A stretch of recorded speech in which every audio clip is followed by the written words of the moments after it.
Notre message actuellement, c'est à l'endroit des grands décideurs, le chef de l'État. Parce qu'il faudra maintenant la prise d'un décret. Un décret de la part du chef de l'État pour pouvoir réellement rendre opérationnelles les méthodes modernes de contraception. Et aussi, il y a dans cet aspect la loi 2003 qui régit la santé de la reproduction pour les adolescents et jeunes, qui ne spécifie pas concrètement la tranche d'âge qui va bénéficier de ces méthodes, la gratuité de ces méthodes. Encore que, lorsqu'on parle de gratuité, c'est une sorte d'exemption de coûts directs. Voyez. Alors, ce sont ces deux plaidoyers que nous menons à l'endroit du gouvernement, c'est-à-dire la prise de décret et aussi l'éclaircissement de la loi qui puisse élargir quand même l'offre des services au moins de 15 ans.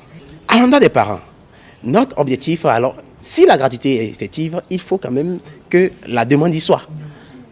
Les parents constituant très souvent, pas que les parents, il y a aussi les leaders religieux aussi qui sont dans la danse, qui constituent très souvent une barrière pour l'opérationnalisation effective de l'engagement. Alors, je voudrais leur dire qu'ils sachent une chose, les parents.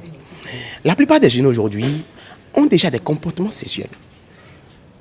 La plupart des jeunes aujourd'hui sont sexuellement actifs. Chez les filles, vous avez en moyenne 2% de partenaires, les garçons en moyenne 3 partenaires. Vous voyez? Et les parents, à coup sûr, très souvent ne le savent pas. Parce que quoi? Aujourd'hui, il y a les smartphones. Les enfants apprennent beaucoup de choses. Ils ont envie de comprendre beaucoup de choses. Les parents ayant déjà de la difficulté à discuter questions de santé sexuelle avec leurs enfants, n'arrivent pas à cadrer réellement ces enfants-là. Du coup, nous avons les cas de grossesse non désirée. Et il faut comprendre que sur 5 décès liés aux avortements, il y a le fait d'un adolescent, d'une adolescente. Vous voyez, est-ce qu'il faut attendre que 800 000 personnes, bien il faut attendre un crash d'avion pour comprendre que des gens sont en train de mourir?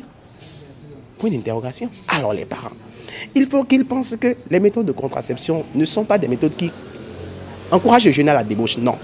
Bien au contraire, ce sont des méthodes pour garantir leur investissement. Ils investissent sur les jeunes, n'est-ce pas?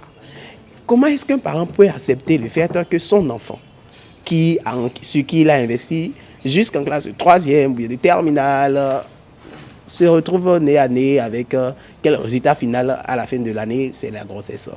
C'est choquant. Vous voyez? Donc c'est quand même un outil que l'État a vu, c'est important, et qu'il a mis à la disposition de la population pour pouvoir garantir leur investissement, qu'est la jeunesse. Parce qu'il faut investir dans la jeunesse.